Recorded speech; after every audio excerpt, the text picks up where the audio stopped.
తెలంగాణ శాసనసభకు 119 మంది సభ్యులను ఎన్నుకునేందుకు జరిగే పోలింగ్ కొనసాగుతుంది. రాష్ట్ర వ్యాప్తంగా మొత్తంగా 35,655 పోలింగ్ కేంద్రాలను ఏర్పాటు చేసింది. ఇందులో ఓటర్లు తమ ఓటు హక్కును వినియోగించుకున్నారు. దాదాపు అన్ని నియోజకవర్గాల్లో ఉదయం 7 గంటలకు ఓటింగ్ ప్రారంభమైంది. ఈ పోలింగ్ ప్రక్రియ సాయంత్రం 5 గంటల వరకు కొనసాగనుంది. తెలంగాణలో 106 నియోజకవర్గాల్లో ఓటింగ్ కొనసాగుతుండగా 13 వామపక్ష తీవ్ర ప్రభావిత ప్రాంతాల్లో సాయంత్రం 4 గంటల వరకు పోలింగ్ జరుగుతుందని ఎన్నికల కమిషన్ తెలిపింది. తెలంగాణ వ్యాప్తంగా 3,26,00,000 మంది ఓటర్లు ఉన్నారు. వీరంతా కలిసి 2,290 మంది అభ్యర్థుల భవితవ్యాన్ని నేడు తేల్చనున్నారు. డిసెంబర్ 3న ఓట్ల లెక్కింపు చేపట్టనున్నారు. కాగా ఈ ఎన్నికల విధుల్లో 2,50,000 మంది సిబ్బంది పాల్గొంటారు. అదేవిధంగా ఈసారి తొలిసారిగా తెలంగాణలో దివ్యాంగులు 80 ఏళ్లు పైబడిన ఓటర్లకు హోమ్ ఓటింగ్ సదుపాయం కల్పించారు. ఉద్యోగులు తమ ఓటు హక్కును వినియోగించుకునేందుకు వీలుగా ఐటీ సంస్థలతో సహా అన్ని ప్రైవేటు సంస్థలకు సెలవు ప్రకటించాలని ఈసీ ఆదేశాలు జారీ చేసింది. అక్టోబర్ 9న ఎన్నికల సంఘం షెడ్యూల్ ప్రకటించిన తర్వాత రాష్ట్రంలో ఎన్నికల ప్రవర్తన నియమావళి అమల్లోకి వచ్చింది. అప్పటి నుంచి నవంబర్ 28వ తేదీ వరకు రాష్ట్రంలో సుమారు 737 కోట్ల విలువైన నగదు, బంగారం, మద్యంను అధికారులు స్వాధీనం చేసుకున్నారు. ఇదిలా ఉండగా ఈ ఎన్నికల్లో అధికార బీఆర్ఎస్ 119 స్థానాల్లో తమ అభ్యర్థులను బరిలోకి దింపింది. అయితే తెలంగాణలో ఈసారి బీజేపీ, జనసేన కలిసి పోటీ చేస్తున్నాయి. ఈ రెండు పార్టీల మధ్య సీట్ల సర్దుబాటు ఒప్పందం ప్రకారం బీజేపీ 111, జనసేన 8 స్థానాల్లో పోటీ చేస్తుంది. కాంగ్రెస్ 118 స్థానాల్లో పోటీ చేస్తుండగా మిత్రపక్షమైన సిపిఐకి 1 స్థానాన్ని కేటాయించింది. అసదుద్దీన్ ఓవైసీ నేతృత్వంలోని ఎంఐఎం నగరంలోని 9 స్థానాల్లో పోటీ చేస్తుంది. అసెంబ్లీ ఎన్నికల్లో భాగంగా సిద్దిపేట జిల్లా చింతమడక గ్రామంలోని 13వ పోలింగ్ కేంద్రంలో ఓటు హక్కు వినియోగించుకునేందుకు సీఎం కేసీఆర్ అన్నారు. ఈ మేరకు సిద్దిపేట పోలీస్ కమిషనర్ శ్వేత గ్రామానికి చేరుకుని ఏర్పాట్లను క్షేత్రస్థాయిలో పరిశీలించారు. హెలిప్యాడ్, పోలింగ్ కేంద్రం వద్ద పోలీస్ బందోబస్తుపై తగిన ఆదేశాలు ఇచ్చారు.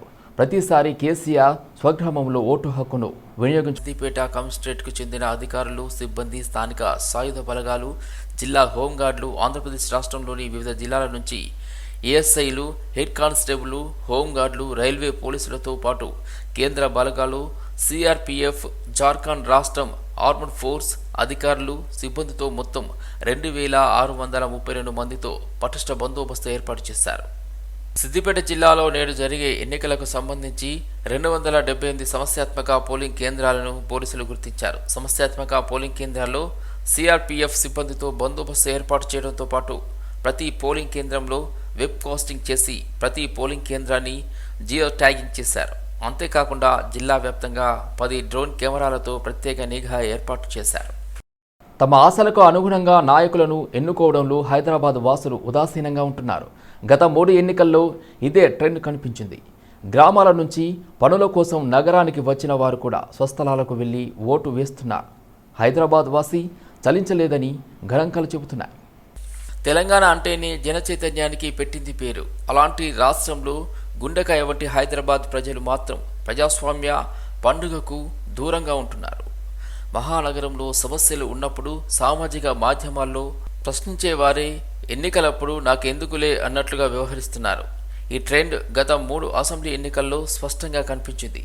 ఓ 2 రోజులు సెలవులతోనే హాయిగా కుటుంబంతో కాలక్షేమం చేస్తున్నారే గాని 5 ఏళ్లు తమను పాలించే నాయకుడిని ఎన్నుకోవడానికి మాత్రం ఆసక్తి చూపడం లేదు. ఓటింగ్ కోసం ఇచ్చిన సెలవులను వ్యక్తిగత పనుల కోసం విశ్రాంతి తీసుకోవడానికి వాడుకుంటున్నారన్న అపవాదం ఉంది. రాష్ట్ర రాజధానితో పోలిస్తే తెలంగాణ మారుమూల ప్రాంతాల్లోని ప్రజలు ఎన్నికల విషయంలో అత్యంత చైతన్యంగా వ్యవహరిస్తున్నారు. ఒక్కసారి అక్షరాస్యత ప్రకారం చూస్తే హైదరాబాద్ 83%, రంగారెడ్డి 71%, మేడ్చల్ మల్కాజిగిరి 82% ఉంది. 2009, 2014, 2018 ఎన్నికల్లో గ్రేటర్ హైదరాబాద్ పరిధిలోని 24 అర్బన్ నియోజకవర్గాల్లో ఒక్క పటాన్చెరు మినహా మరెక్కడా పోలింగ్ 60% మించలేదు. పటాన్చెరులో 2014 ఎన్నికల్లో 68% పోలింగ్ నమోదు కాగా 2018లో మరికొంత మెరుగుపడి 75.99% ఓటర్లు తమ ఓటు హక్కును వినియోగించుకున్నారు. గ్రేటర్ పరిధిలో నమోదైన అత్యధిక ఓటింగ్ శాతం ఇదే. ఇక అత్యంత సంపన్న ప్రాంతంగా పేరున్న జూబ్లీ హిల్స్లో కేవలం 45% మంది ఓటు హక్కు వినియోగించుకున్నారు. యాకత్పుర, మలక్పేట్ నియోజకవర్గాల్లో ఇది మరీ 42%కే పరిమితమైంది. మిగిలిన అన్ని నియోజకవర్గాల్లో 45 నుంచి 60% లోపే పోలింగ్ నమోదైంది. వీరిలో కూడా అత్యధిక మంది పట్టణ పేదలే ఉన్నారు. అక్షరాస్యత శాతం అతి తక్కువగా ఉన్న కొమరం భీం జిల్లా ఒకటి. ఇక్కడ కేవలం 56% మంది మాత్రమే అక్షరాస్యులున్నారు. కానీ ఈ జిల్లాలోని సిర్పూర్ నియోజకవర్గంలో 2018 ఎన్నికల్లో 85% ఓటర్లు పోలింగ్ బూత్కు కదిలి వచ్చి తమ ఓటు హక్కును వినియోగించుకున్నారు. ఇక యాదాద్రి జిల్లా అక్షరాస్యత శాతం కేవలం 65. కానీ ఈ జిల్లాలోని భువనగిరిలో 90% మంది ఓటర్లు గత ఎన్నికల్లో పోలింగ్ బూత్లకు కదిలి వచ్చారు. నల్గొండ జిల్లాలో కేవలం 63% మంది విద్యావంతులున్నారు. కానీ ఇక్కడ మునుగోడు అసెంబ్లీ స్థానంలో 91% మంది ఓటు హక్కు వినియోగించుకున్నారు. పాలేరు 92%, మధిర 92, ఆంధోల్, కోదాడ, పాలకుర్తి, డోర్నాక, పార్కల్, వైరా, సత్తుపల్లి నియోజకవర్గాల్లో 89% మంది ఓటు హక్కు వినియోగించుకున్నారు. ఇవేవి హైదరాబాద్తో పోలిస్తే లిటరసీ రేటులో ముందున్న ప్రాంతాలు కాదు. పైగా ఇక్కడి నుంచి నగరానికి వలస వచ్చి పనులు చేసుకునేవారు చాలామంది ఉన్నారు. వారు కూడా ఎన్నికల కోసం స్వస్థలాలకు వెళ్లారు. ఇప్పటికే నవంబర్ 30వ తేదీన రాష్ట్ర ప్రభుత్వం పెయిడ్ హాలిడేగా ప్రకటించింది. వాస్తవానికి చాలామంది అర్బన్ ఓటర్లు రాజకీయాల తీరుతూ విసిగిపోయి ఉండటంతో ఓటింగ్కు దూరంగా ఉంటున్నారన్న వాదనలు ఉన్నాయి. దీనికి తోడు పోలింగ్ బూత్లకు వెళ్లిన సమయంలో ఓటర్ల జాబితాలో పేరు లేకపోతే అక్కడి వారితో వాదన పడలేక దూరంగా ఉంటున్నారు. వాస్తవానికి అర్బన్ ఓటర్లు తమ పోలింగ్ స్టేషన్లను మొబైల్లో నేషనల్ ఓటర్స్ సర్వీస్ పోర్టల్లో వెతుక్కోవచ్చు. ఓటర్ ఐడి లేకపోతే ప్రభుత్వం జారీ చేసిన 12 రకాల కార్డులను చూపించి ఓటు హక్కు వినియోగించుకోవచ్చు.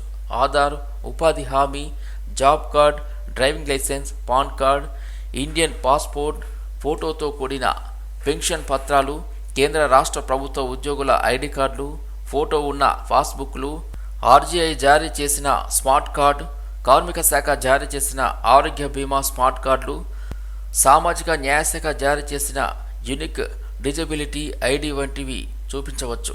ఈసారి గ్రామీణ ప్రాంతాలకు ఆదర్శంగా నిలిచేటట్లు హైదరాబాద్ వాసులు పోలింగ్ బూతులకు ఓటెత్తాలని ఆశిద్దాం.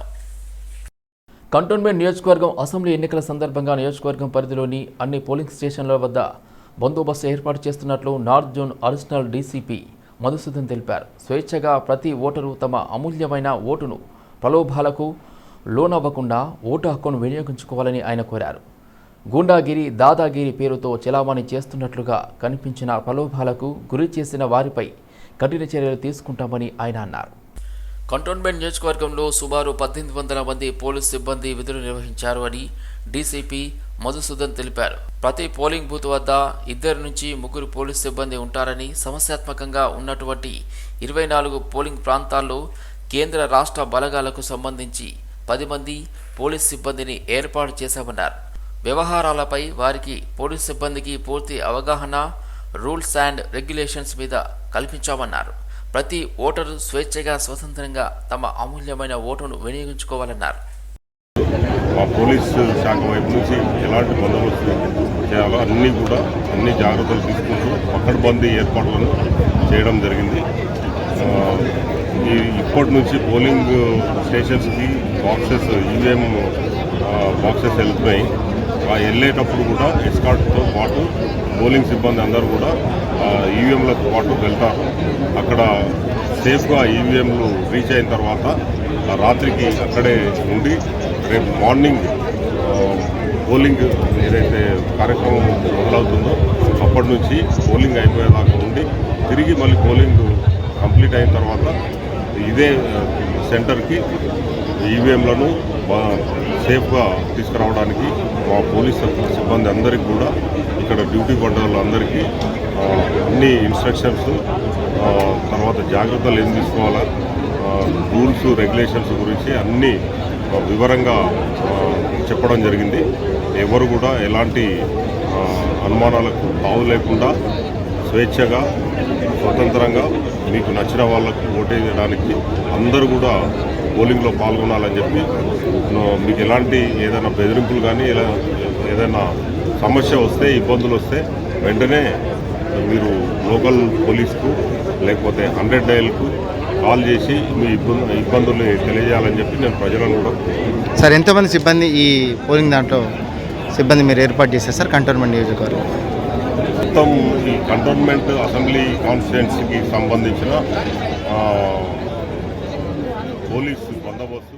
చిరుధాన్యాలకు పూర్వ వైభవం కల్పించాలని గవర్నర్ తమిళిసై సౌందరరాజన్ అన్నారు. హైదరాబాద్ మాదాపూర్ నోవోటెల్లో కేంద్ర వ్యవసాయ ఆహార మంత్రిత్వ శాఖ ఐసీఏఆర్ జాతీయ చిరుధాన్యాల పరిశోధన సంస్థ ఆధ్వర్యంలో జరిగిన చిరుధాన్యాల సదస్సు ముగింపు కార్యక్రమానికి గవర్నర్ ముఖ్య అతిథిగా హాజరయ్యారు. చిరుధాన్యాల సాగులో సుస్థిర పద్ధతులు, ప్రాచీన సాంప్రదాయ విత్తనాల సంరక్షణ, ప్రాసెసింగ్, ప్యాకింగ్, మార్కెటింగ్ వంటి రంగాలలో రాణిస్తున్న రైతులకు గవర్నర్ చేతుల మీదుగా పురస్కారాల ప్రదానోత్సవం చేశారు. ఈ పురస్కార గ్రహీతలంతా చిరుధాన్యాల పంటల సాగు, ఉత్పత్తి, ఉత్పాదకత పెంపొందించడంతో పాటు మార్కెటింగ్, వినియోగంపై పెద్ద ఎత్తున ప్రోత్సహించేందుకు రాయబారులుగా వ్యవహరించాలని గవర్నర్ సూచించారు. ఎన్నికల సందర్భంగా ఓటు హక్కును వినియోగించుకునేందుకు ప్రజలు సిద్ధమయ్యారు. ఇందులో భాగంగా హైదరాబాద్లో ఉంటూ స్వగ్రామంలో ఓటు ఉన్నవారు సొంతూళ్లకు వెళ్లేందుకు పయనమయ్యారు. కుటుంబ సభ్యులతో కలిసి పల్లెబాట పట్టడంతో రైల్వే స్టేషన్లు, బస్టాండ్లు కిటకిటలాడుతున్నాయి. MGBS, Secunderabad Jubilee bus stop, Uppal కూడలి, ఆరంఘర్, ఎల్బీ నగర్ జంక్షన్ ప్రాంతాల్లో ప్రయాణికుల రద్దీ ఎక్కువగా ఉంది.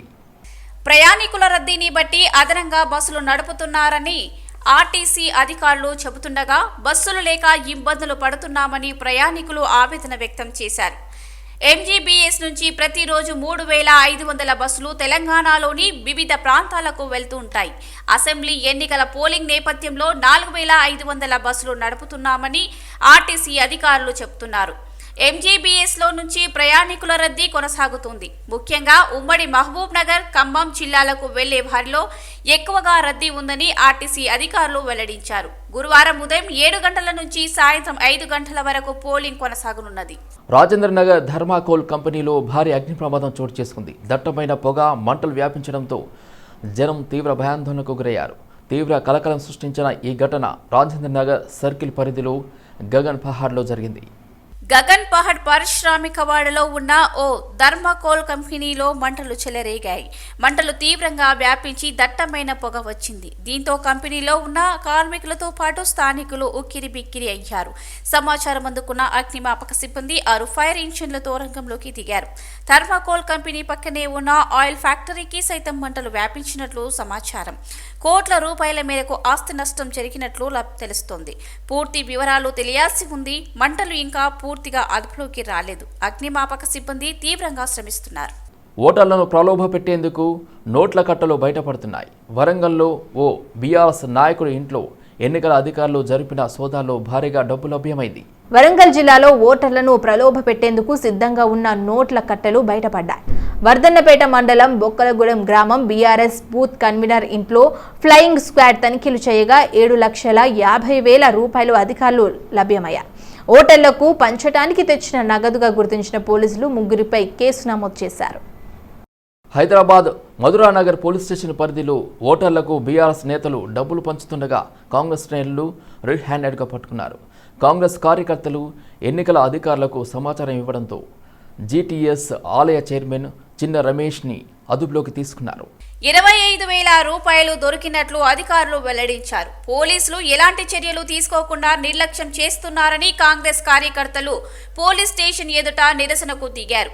కొద్దిసేపటికి బీఆర్ఎస్ కార్యకర్తలు కూడా ఆందోళన దిగటంతో ఇరు పార్టీల నేతలకు పోలీసులు అక్కడి నుంచి తరిమివేశారు. తెలంగాణ అసెంబ్లీ ఎన్నికల పోలింగ్ వేళ అధికార పార్టీ దాదాపు అన్ని సెగ్మెంట్లలో ప్రలోభాలకు తెరలేపింది. ఇక హైదరాబాద్లోని గోషామహల్ సెగ్మెంట్లో మంగళవారం అర్ధరాత్రి బీఆర్ఎస్ అభ్యర్థి నందకిషోర్ వ్యాస్ డబ్బులతో రెడ్ హ్యాండెడ్గా పోలీసులకు పట్టుబడ్డారు. పోలీసులు నందకిషోర్ వ్యాస్ చేతిలో నుంచి డబ్బులు ఉన్న కవర్ను లాక్కున్నారు. ఆ సమయంలో నందకిషోర్ వ్యాస్ పోలీసులతో వాగ్వాదానికి దిగారు. పోలీసులు ఆయన్ను పెట్రోలింగ్ వాహనంలో అరెస్టు చేసి తీసుకెళ్లారు. ఇక ప్రస్తుతం నందకిషోర్ వ్యాస్ చేతిలోంచి పోలీసులు డబ్బులు లాక్కుంటున్న వీడియో సోషల్ మీడియాలో వైరల్ అవుతుంది. ఎన్నికల్లో ప్రజలు స్వేచ్ఛగా తమ ఓటు హక్కును వినియోగించుకోవాలని బోరాబండాలో ఇన్స్పెక్టర్ ఆఫ్ పోలీస్ విజయ్ తెలిపారు. ఎన్నికలు ప్రశాంతంగా జరిగే విధంగా ప్రతి ఒక్కరూ సహకరించాలని విజ్ఞప్తి చేశారు. పోలీసులు ప్రజలకు ఎల్లవేళలా తోడుగా ఉంటారని, ఓటర్లు నిర్భయంగా తమకు నచ్చిన నాయకుడికి ఓటు వేయాలని సూచించారు. ఈ ఎలక్షన్ కూడా పీస్ఫుల్ కావాలంటే మీ సహాయ సహకారాలు చాలా అవసరం. ఎందుకంటే పబ్లిక్లో అవేర్నెస్ తీసుకురావాలి. పబ్లిక్లో ఏమేమి తీసుకుపోవద్దు, సెల్ ఫోన్స్ క్యారీ చేయొద్దు, తర్వాత ఇన్ఫ్లామబుల్ ఐటమ్స్ క్యారీ చేయొద్దు, ఏమేమి చేయొద్దు అనేవన్నీ కూడా మీరు ఒకసారి దృష్టిలో పెట్టుకొని అవన్నీ కూడా ఏదైతే అది కూడా దాన్ని మీరు చేయాల్సి వస్తుంది. మీరు ఒక్కసారి ఏదైతే మన మీడియా ద్వారా అందరికీ ఇవి తీసుకురావద్దు, ప్రజలందరూ పోలీసు మీకు అండగా ఉన్నారు, నిర్భయంగా మీరు ఓటు వేయండి, ఏది ఉన్నా కూడా మేము చూసుకుంటే ఎటువంటి ప్రలోభాలకు లోను కాకుండా ఫ్రీ అండ్ ఫెయిర్ ఎలక్షన్స్ చేయాలనేసి మా యొక్క ఉద్దేశము. దానికి మీరు అందరూ సహకరించాలి, ప్రజలు కూడా సహకరించాలి, ప్రతి ఒక్కరు కూడా తమ ఓటును వినియోగించుకుంటారని అందరికీ కోరుకుంటున్నాను నేను. దీంట్లో ముఖ్యంగా మీ ద్వారా తెలియజేసేది ఏంటంటే ఈ ప్రజలందరూ కూడా ఓటుకు వినియోగించుకోవాలి. ఓటుకు వినియోగించుకున్న సమయంలో కొన్ని ఐటమ్స్ ఏవైతే కొన్ని ఇన్ఫ్లామబుల్ ఐటమ్స్ కానీ తీసుకెళ్ళిన ఐటమ్స్ కూడా ఏవి కూడా పోలింగ్ కేంద్రాల్లో తీసుకెళ్ళవద్దు. ముఖ్యంగా సెల్ ఫోన్స్ ఏవి కూడా తీసుకురావద్దు. కాబట్టి మీరందరూ కూడా మాకు అందరికీ చేసి మీడియా ద్వారా ఏవైతే తీసుకెళ్ళొద్దో పోలింగ్ బూత్లో తీసుకుపోవద్దు. తర్వాత అందరూ కూడా ఫ్రీగా ఫెయిర్గా ఓటుకు వినియోగించుకోవాలని కోరుతున్నాం. మా పోలీస్ వారికి అందరికీ కూడా సహకరించాలని కోరుతున్నాం. ముఖ్యంగా అవుట్ సైడర్స్ ఎవరైనా ఉంటే మన ఏరియాలో వాళ్ళందరూ కూడా మనకు ఎలక్షన్ నిబంధనల ప్రకారం మన ఏరియాలో ఉండొద్దు. వాళ్ళు ఎవరైతే నాన్ లోకల్ ఓటర్స్ ఎవరున్నా కూడా ఇమీడియట్గా వాళ్ళు సొంత ప్రదేశాలకు వెళ్లాలని కోరుచున్నాము. పటాన్చెరు నియోజకవర్గం బండ్లగూడలో ఉద్రిక్తత నెలకొంది. కాంగ్రెస్ పార్టీ అభ్యర్థి కాటా శ్రీనివాస్ గౌడ్ ప్రచారానికి తీసుకెళ్లి డబ్బులు ఇవ్వలేదని గొడవకు దిగారు. దీంతో మహిళలు ఆగ్రహం వ్యక్తం చేశారు. పటాన్చెరు నియోజకవర్గం బండ్లగూడ గ్రామంలో ఉద్రిక్తత నెలకొంది. కాంగ్రెస్ పార్టీ అభ్యర్థి కాటా శ్రీనివాస్ గౌడ్ తరపున ప్రచారం చేయాలని, అందరికీ డబ్బులు ఇస్తానని మహిళలు అందరూ ర్యాలీగా తిరిగామని, బండ్లగూడ మాజీ సర్పంచ్ జయమ్మ పార్టీ ప్రచార కార్యక్రమంలో అందరికీ డబ్బులు ఇస్తానని చెప్పి ఇవ్వకుండా మోసం చేసిందని భారీ ఎత్తున స్థానికులు జయమ్మ ఇంటిని ముట్టడించారు. దీంతో అక్కడ ఉద్రిక్తత పరిస్థితులు నెలకొన్నాయి. రేషన్ కార్డు లబ్ధిదారులకు కేంద్రం శుభవార్త చెప్పింది. ప్రధానమంత్రి గరీబ్ కళ్యాణ్ అన్న యోజన పథకాన్ని పొడిగిస్తూ కేంద్ర కేబినెట్ నిర్ణయం తీసుకుంది. దీంతో ఈ పథకం కింద 81 కోట్ల మంది రేషన్ కార్డుదారులకు మరో 5 ఏళ్లు రేషన్ను ఉచితంగా అందించనుంది. ఇటీవల ఛత్తీస్గఢ్ ఎన్నికల ప్రచారంలో ప్రధాని మోదీ ఈ ఏడాది డిసెంబర్ 31తో ముగియనున్న పీఎంజీకేఏవై పథకాన్ని మరో 5 ఏళ్ల పాటు పొడిగిస్తామని స్వయంగా ప్రకటించారు. ఈ కార్యక్రమంలోనే తాజాగా కేంద్ర కేబినెట్ దీనికి ఆమోదం తెలిపింది. కేబినెట్ నిర్ణయాలపై మీడియా సమావేశంలో కేంద్ర మంత్రి అనురాగ్ ఠాకూర్ వెల్లడించారు. కోవిడ్-19 మహమ్మారి విజృంభిస్తున్న సమయంలో కేంద్రం పేదలకు అండగా నిలుస్తూ పీఎంజీకేఏవై పథకాన్ని ఏప్రిల్ 2020లో ప్రారంభించింది. ఈ స్కీమ్లో జాతీయ ఆహార భద్రతా చట్టం పరిధిలోకి వచ్చే ప్రజలకు ఉచిత రేషన్ను 3 నెలల పాటు అందించింది. ఆ తర్వాత పొడిగిస్తూ వచ్చింది. ఈ డిసెంబర్ 31తో ఈ పథకం వ్యవధి ముగియనుండగా తాజాగా దీన్ని పెంచుతూ నిర్ణయం తీసుకుంది. జపాన్లో ఓ అగ్నిపర్వతం విస్ఫోటనం చెందింది. నిజిమా ద్వీపంలో ఈ ఘటన చోటు చేసుకుంది. భారీగా అగ్నికీలలు ఎగిసిపడ్డాయి. జపాన్ రాజధాని టోక్యోకు దక్షిణాన 150 కిలోమీటర్ల దూరంలో 200 మీటర్ల మేర అగ్నికీలలు ఎగిసిపడ్డాయి. జపాన్లోని నిజామా ద్వీపంలో అగ్నిపర్వతం విస్ఫోటనం చెంది భారీగా అగ్నికీలలు ఎగిసిపడ్డాయి. రాజధాని టోక్యోకు దక్షిణాన 150 కిలోమీటర్ల దూరంలో సముద్రంలో ఉన్న ఈ ద్వీపంలో సుమారు 200 మీటర్ల మేర అగ్నికీలలు ఎగిసిపడ్డాయి. జపాన్ కోస్ట్ గార్డ్ ఈ దృశ్యాలను సంబంధించి ఫుటేజ్ విడుదల చేసింది. ఈ అగ్నిపర్వతం 10 ఏళ్ల క్రితం ఏర్పడింది కాగా